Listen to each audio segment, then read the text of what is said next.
And now, ladies and gentlemen, it's time for the real news. And here's Barron. Hello and welcome to The Real News, your weekly call-in broadcast where we discuss current events and politics. This week our guest is going to be Bob Barr, Libertarian nominee for president, who will be joining us live in about 10 minutes. It's been a very interesting week this week, just days away from arresting a suspect in the 7-year-old anthrax murder case. The FBI says their main suspect has committed suicide. How convenient. We will be discussing this today. Also, another death occurs this time here in Statesville where law enforcement officers and tasers are involved. I think we have seen enough evidence that tasers can be misused and play a role in preventable deaths. I call on all tapes should be released as soon as possible. The public is going to watch this case very closely, and so are we here on The Real News. Also, the Republicans stayed after adjournment yesterday in the House for a little protest with regards to the Democrats preventing a vote and on lifting restrictions on oil drilling. We will cover this also later in the broadcast. But to begin, I must update the Capian and Ramos border guard case of continued injustice. A federal appeals court refused Monday to throw out their lengthy prison sentences for their 2 jailed U.S. border agents convicted of shooting an unarmed immigrant and lying about it. The 5th U.S. Circuit Court of Appeals in New Orleans upheld most of the convictions against the former agents Ramos and Capian. The appeals court vacated their convictions for tampering with an official proceeding, but the 3-judge panel refused to reverse the convictions that resulted in their lengthy prison sentences, saying the jury had spoken.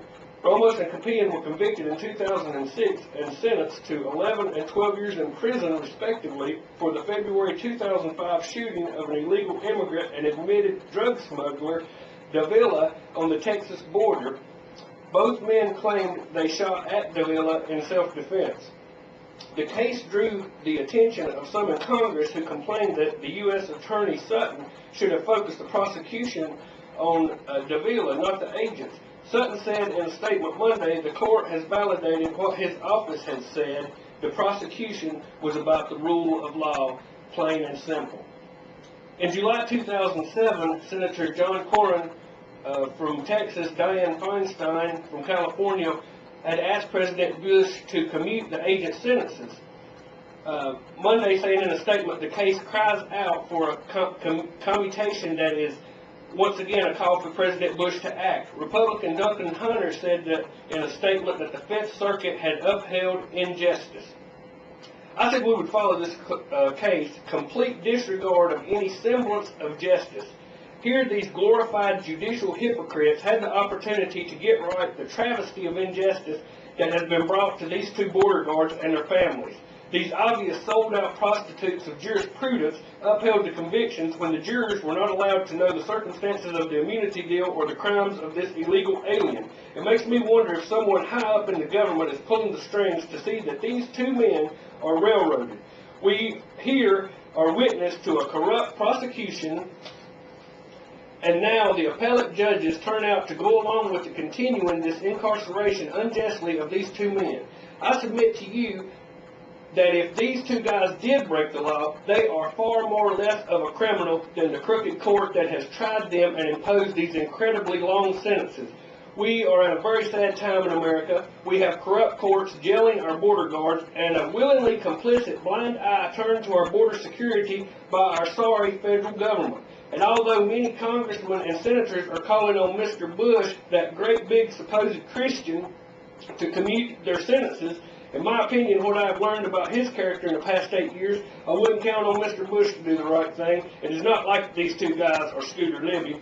We will continue to report this story of railroading 2 border guards and a complete example of true injustice being displayed to the American people. This week's call to action is for everyone to contact their congressmen and senators, write the president, and demand that these men be released immediately and an investigation be started into these judges and prosecutors for their incompetence and their negligence. We'll go to Brian at this time, and then after that we'll come back, and our guest today again is Bob Barr, the Libertarian candidate for president. What you got for us today, Brian? The end of the American Empire As we witness our nation's dying economy violently twitching in full-blown throes of death like a tuna freshly plucked from the Atlantic, flailing about on the deck of a trawler, I ponder the end of the American empire as a whole. Everywhere we gaze within our society, we find evidence of the demise of a once flourishing culture, the empty tombs of industry littering the landscape, foreclosure signs pounded into front lawns. And it isn't hard to picture the many melodramas unfurling behind the scenes as politicians and business leaders scramble in panic and for the exits. Meanwhile, the average American is busy watching the game or exploring the massive slave labor-sponsored discount shelves of Walmart for next week's supply of chili habanero-flavored Doritos. At the center of our collapsing culture is, of course, the greatest financial fiasco ever to unfold on God's green earth, brought to you by none other than the falsely named Federal Reserve Bank. No more federal than Federal Express, a centralized banking scheme concocted by elite monopolists in 1913 to exemplify the ultimate criminal act of sheer theft in the history of mankind. Printing money out of thin air, loaning it to the U.S. government at interest, and ultimately sticking the lower classes with the bill, hence debt slavery.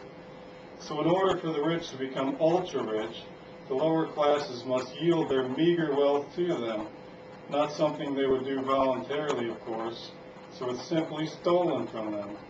This is where we stand now, debt being sifted downward, placed in the hands of the helpless. The crime of the centuries, a real-life version of hot potato, only this time, debt.